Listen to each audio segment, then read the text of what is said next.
serfaki tefandın. Her şey hepsi de bu hava durum bir sürpriz prostik.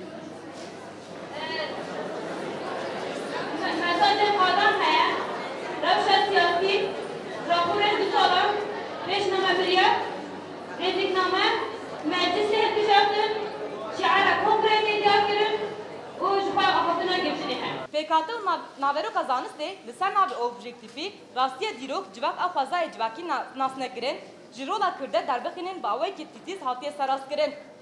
Lihole revşenbirin jiber kirim, Pırın, lezanızdaki civaki aras tuneye, emdikarın beşin ku mollayın hemdem, ucu softayın zanınge derbas nakin. Rastiyek sofizmi ya ku sofistin serdema klasik ji paşverutütire. Vek navan davakuna ferasta zanınge, akademi, hejjertir amadehin navin seratayı udubistanın dayke kududun, kilise, havra, cami tamamdıkın. Artış tüjdike, bermahiyen zihni, dokuyen ahlaki politik fetihkirin, dağırkirin, asimilasyon umetenkirin nine ve demet çiye. Ve demet ama kuhin şurovegeran, benir encivaki vala nabejin ku gırseyikirin, kerikirine. Dedeme derbasıyla pırsa kudubeje, parasken jikavsu derdekinin çine, ulukune, pırsekşi beşe, beguman peşeroş bitaklitköne nayejiyan kirin. Leger kevneşop bingene girtin, kadanuji nayafrandın. Zanenge, naven de zanıste, usaziyen think tank, jive armancıra hizmet kırna rep pırduren.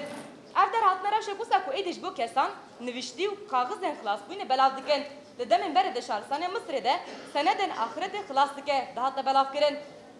Ev diplomayı rojame iroji, vek seneden dünyayı xılas dike tem bikaranin.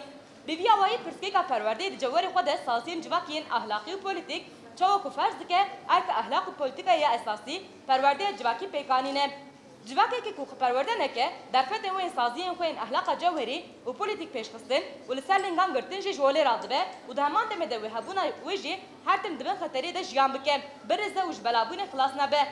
Amcarek edin dibini ko dibinge hamu pırskeyken habune de, devlete yek dest u iktidar heye, karu sermaye heye, u ev iktidar naben neye meşandın. Lember ve hayat tek koşuna bir pergala şarkani demokratik nebe, tu pırskeyken civaki bağvayk bingen çareser nabe.